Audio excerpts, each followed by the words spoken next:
وقال الرسول يا رب إن قوم اتخذوا هذا القرآن مهجورا. اور پیغمبر کہیں گے کہ اے پروردگار میری قوم نے اس قرآن کو چھوڑ رکھا تھا. علی بھائی، آج کا اگلا سوال ہے، کیا قرآن حکیم کے مصحف کی قیمت مقرر کرنا درست ہے؟ کیا اس پر آئی ہوئی لاگت کو ہدیہ کہہ کر وصول کرنا درست ہے؟ دیکھیں جی، یہ عموماً عوام الناس میں سوال پوچھا جاتا ہے. یہی وجہ ہے کہ آپ دیکھیں گے کہ جو قرآن حکیم پاکستان میں پرنٹ ہوتے ہیں نا، چاہے ترجمے والے ہوں یا بغیر ترجمے والے، جب آپ مارکیٹ میں انہیں لینے کے لیے جائیں نا، تو وہ جو بیچنے والا ہے وہ بھی بیچارہ ڈر رہا ہوتا ہے اور وہ کہتا ہے کہ جی یہ اس کا ہدیہ ہے. اچھا، اب وہ ہدیہ مطلب ہدیہ کہتے ہیں عربی میں تحفے کو، لے قیمت ہی ہوتے ہیں لیکن کہتے ہیں نہیں اس کا ہدیہ ہی ہے. ان کو کہ اگر آپ قیمت بھی بول رہے ہیں تو اس میں کیا مسئلہ ہے؟ وہ کہتے ہیں نہیں قرآن کی تو کوئی قیمت ہو ہی نہیں سکتی ہے، تو بھی فری بانٹ دیں پھر آپ. تو ظاہر ہے کہ وہ قرآن کو بیچ نہیں رہے ہوتے ہیں، بلکہ قرآن کے مصحف کے لکھنے پہ جو لاگت آئی ہوتی ہے کاتب کی اور پرنٹنگ کی، وہ لے رہے ہوتے ہیں. اور یہ کاتب رکھنے کا رواج تو اللہ کے محبوب صلی اللہ علیہ وآلہ وسلم کے مبارک زمانے میں بھی تھا. تو کتابت کے اوپر پیسے ڈیمانڈ کرنا اس میں کوئی حرج نہیں ہے. قرآن حکیم میں جو اللہ کی آیات بیچنے کے بارے میں فتویٰ آیا نا یہود و نصارہ کے اوپر کہ وہ چند ٹکوں کے عوض اللہ کی آیات کو بیچتے ہیں، مراد اس میں یہ ہے کہ وہ اللہ تعالیٰ کی کتاب کو اپنے پرسنل یوز کے لیے اس کے مفہوم کو بدل کے لوگوں کو خوش کرنے کے لیے ان کے من پسند فتوے دیتے ہیں. قرآن حکیم میں کئی جگہ یہ ٹاپک ڈسکس ہوا ہے کہ یہ قرآن حکیم سے پہلے جو کتابیں تھی تورات اور انجیل، ان کے علماء نے دنیاوی منفعت کی خاطر ان آیات کو بیچا اور ان میں تحریف کر دی. بخاری مسلم میں بھی آتا ہے نا کہ تم سے اگلی قومیں اس لیے ہلاک ہوئیں کہ ان کے اشرافیہ کے لیے اور قوانین ہوتے تھے اور عام لوگوں کے لیے اور.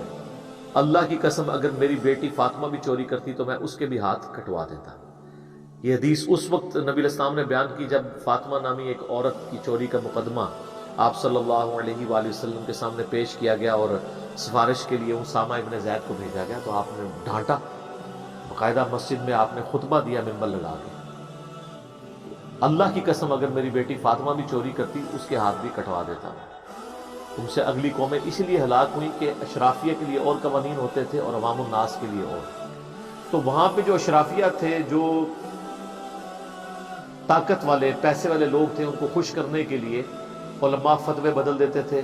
قرآن حکیم میں اس چیز کو کنڈیم کیا گیا ہے کہ چند ٹکوں کے عوض اللہ کی آیات کو یہ بیچتے ہیں اہل کتاب. اس سے مراد نہیں ہے کہ انہوں نے کوئی تورات اور انجیل پرنٹ کروائی ہوتی تھی یا وہ کتابت کرتے تھے تو اس کتابت کے پیسے لیتے تھے. یہ بالکل ڈیفرنٹ چیز ہے. یہ اسی طریقے سے جس طرح ہمارے لوگوں نے وہ کہتے قرآن کو پیٹ نہ کریں جی، ٹھیک ہے، وہ جو پیٹ قرآن میں آئی ہے نا کی کرنی، وہ یہ قرآن حکیم کی تعلیمات کو پیٹ کرنا منع. وقال الرسول یا رب ان قوم اتخذوا هذا القرآن مہجورا. رسول اللہ شکایت کریں گے قیامت والے دن، اے اللہ میری قوم نے، میری امت نے اس قرآن کو پیٹ کے پیچھے ڈال دیا. تو یہ فزیکلی پیٹ کرنے کے اوپر نہیں آیت ہے بلکہ اس کی تعلیمات سے روح گردانی کرنا. فزیکلی بھی آپ نے جتنا احترام کرنا ہے وہ آپ ضرور کریں، لیکن اصل جو اس کا مقصد ہے اس کو پورا کرنے کی کوشش کریں کہ اس کی تعلیمات پہ آپ عمل کریں، تعلیمات کا احترام کریں، اللہ اور اس کے محبوب صلی اللہ علیہ وآلہ وسلم کے فرامین کی آپ پیروی کریں.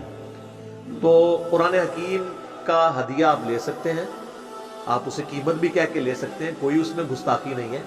اس قیمت سے مراد یہ نہیں ہے کہ قرآن کوئی بیچ رہا ہے، جس طرح وہ کہتے ہیں جی ختم قرآن لفظ نہ بولیں، قرآن ختم ہو گیا. اچھا جی کیا بولیں؟ تکمیل قرآن.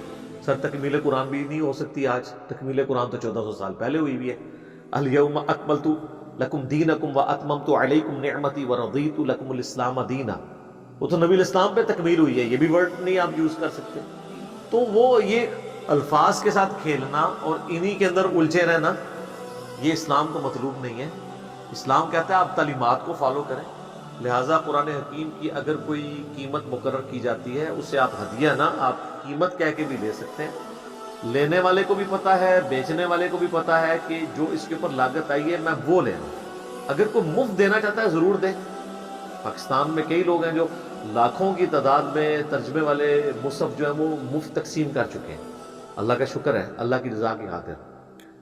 تو وہ ایک بہت اچھا کام ہے، حکومتی لیول پہ ایسا ہونا چاہیے۔ میں نے تو کئی دفعہ مشورہ دیا ہے کہ ہمارے آئین میں جہاں پہ یہ شک داخل ہے کہ قرآن حکیم کی بغیر غلطیوں کے پرنٹنگ کو انشور کیا جائے گا، وہیں پر ہمارے آئین میں یہ چیز بھی ہونی چاہیے کہ قرآن حکیم بغیر ترجمے کے پرنٹ نہیں ہوگا پاکستان میں۔ پاکستان جیسا ملک جہاں پہ 99.99% عوام الناس اور علماء سے بھی اکثریت عربی سے نابلد ہے۔ علماء تو ہم لوگ وہ جو گلی محلے میں چند صورتیں یاد کر کے ائمہ بنے ہوئے مساجد کے، ان کو بھی لوگ علماء کہہ رہے ہوتے ہیں، ان کو بھی قرآن کا نہیں پتا۔ جہاں پہ 99.99% حفاظ قرآن کو نہیں جانتے کہ اس کے اندر کیا لکھا ہوا ہے، وہاں پہ بغیر ترجمے والا قرآن چھاپنا، اس کی کیا ضرورت ہے؟ یہ جرم ہونا چاہیے پاکستان میں۔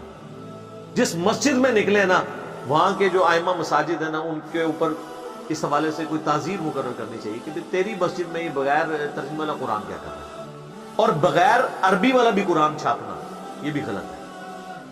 مصحف اپنی جگہ ہونا چاہیے۔ ہمارا تو یہ فخر ہے کہ ہمارے پاس وہ کتاب ہے جو اپنے اوریجنل ٹیکسٹ عربی میں محفوظ ہے۔ اس حوالے سے میں مشورہ دوں گا جن لوگوں تک ہماری بات پہنچتی ہے، بڑے لوگوں تک، کہ مولانا مودودی رحمہ اللہ تعالیٰ کا ترجمہ جو ہے نا، ترجمان القرآن کے نام سے وہ شائع ہوا ہے۔ ایک تو بڑا آسان ہے، دوسرا عربی زبان کا جو سوز و گداز ہے وہ اردو میں ٹرانسلیٹ کیا ہے مودودی صاحب نے، تیسرا وہ آج کے زمانے کی جو اردو ہے اس میں ہے، ایبسلیٹ اردو میں نہیں ہے۔ اب مجھے عربی آتی ہے تو میں سمجھتا ہوں کہ واقعی اگر قرآن اردو میں نازل ہوتا نا تو جو سوز و گداز مودودی صاحب کے ترجمے میں ہے نا، وہ واقعی انہوں نے عربی کو اردو میں ٹرانسلیٹ کیا۔ وہ انہوں نے اب ایک نیا قرآن پرنٹ کیا جس میں ایک صفحے کے اوپر صرف عربی لکھی ہوئی ہے رائٹ والے، اور لیفٹ والے پہ صرف اردو ہے، اسی اعتبار سے اس کی آمنے سے پورے پیج کے اوپر، تاکہ اگر کسی نے صرف ترجمہ پڑھنا ہے وہ ترجمہ پڑھ لے، جس نے صرف عربی کی تلاوت کرنی ہے وہ کر لے۔ اس میں ایک بات آپ کہہ سکتے ہیں کہ ہے کہ اگر عربی کے نیچے اردو ہوگی نا، تو اگر کسی نے کوئی کسی عربی کے لفظ کو دیکھنا ہے کہ ایگزیکٹ اردو میں اس کا ترجمہ کیا ہے تو وہ دیکھ لے، تو وہ تو سر عام تراجم کے اندر بھی یہ فیسلٹی اویلیبل نہیں ہے، کیونکہ نیچے ہوا ہوتا ہے با محاورہ ترجمہ، اور ایگزیکٹلی عربی کے نیچے وہ اردو والا لفظ نہیں آ رہا ہوتا۔ سوائے دارالاسلام نے ایک قرآن چھاپا ہے، یا حافظ نظر صاحب کا ایک قرآن ہے جس میں با محاورہ ترجمہ ایک لائن میں، اور پھر نیچے ڈبے بنے میں ہر لفظ کے نیچے ہے وہ ترجمہ، یا شبیر صاحب کا ایک ترجمہ ہے جو 3 کلرز کے اندر پرنٹ ہوا ہوا ہے، بلیک میں اور پی کاک کلر ہے، اور تیسرا میجنٹا کلر جو ہے وہ گلابی، اور سمجھ لیں یہ جو لائٹ بلو کلر اور بلیک، یہ 3 کلرز میں۔ تو وہ انہوں نے نا وہ جو عربی اوپر لکھی ہوتی ہے نا اسی کلر کے نیچے وہ کوڈنگ انہوں نے اسی کلر کے اندر ترجمہ کیا ہوا ہے۔ اس طرح کے ترجمے اویلیبل ہیں۔ تو بہرحال بہتر یہ کہ آپ مفہوم کو دیکھیں، پلس پیرلل میں آپ عربی ضرور سیکھیں۔ میں بار بار کہتا ہوں کہ عربی سیکھنی چاہیے، لیکن عربی سیکھنے کے بعد ترجمہ پڑھنے سے پہلے اگر آپ کو موت آ گئی تو پھر آپ کیا کریں گے؟ مہربانی فرمائے، آپ عربی سیکھ بھی لینا، آپ ترجمہ کر بھی لیں، آپ کے ترجمے کو کسی نے نہیں ماننا۔ وہ کہیں گے آپ کو تو احمد بریلوی صاحب سے زیادہ عربی نہیں آتی، اشرف علی تھانوی سے زیادہ نہیں آتی، تو آپ بہتر یہ ہے کہ احمد بریلوی صاحب کا ترجمہ پڑھ لیں۔ اگر کوئی بریلوی ہے، کوئی دیوبندی ہے تو اشرف علی تھانوی صاحب کا ترجمہ پڑھ لے، کوئی اہل حدیث ہے تو جونا گڑھی صاحب کا پڑھ لے اپنے عالم کا، کوئی شیعہ ہے تو سید فرمان علی شاہ صاحب کا پڑھ لے، کوئی عام مسلمان ہے تو مودودی صاحب اور فتح محمد جلندری کا ترجمہ پڑھ لے۔ پڑھے صحیح، یہ ان چکروں میں نہ ڈالیں ترجمہ کس کا پڑھنا ہے کس کا نہیں، اوور آل آلموسٹ سیم ہی ہے۔ باقی ظاہر ہے جب بھی ایک زبان دوسری زبان میں ٹرانسلیٹ ہوتی ہے 100% تو آپ اس کو نہیں کر سکتے۔ آپ 10 صحابہ بھی لے آئے نا جن کو اردو یا انگلش آتی ہے، اور ان کو کہ آپ اپنی عربی کو اردو یا انگلش میں ٹرانسلیٹ کریں، تو وہ بھی 100% ایک جیسا ترجمہ نہیں کریں گے۔ ہاں مفہوم سب کا ایک ہے۔ بسم اللہ کا ترجمہ اگر کوئی کرتا ہے اللہ کے نام سے شروع، بہت اچھا، کوئی کرتا ہے شروع اللہ کے نام سے، بہت اچھا، کوئی کہتا ہے شروع کرتا ہوں اللہ کے نام سے۔ سب نے اللہ کے نام سے شروع کیا، چند ایک جگہ پہ سب نے مس ہینڈلنگ کی ہے، اس سے آپ روند نہ ڈال کے بیٹھ جائیں. اور اس سے بھی اچھا طریقہ یہ ہے کہ آپ تمام مکاتب فکر کے ترجمے سامنے رکھیں.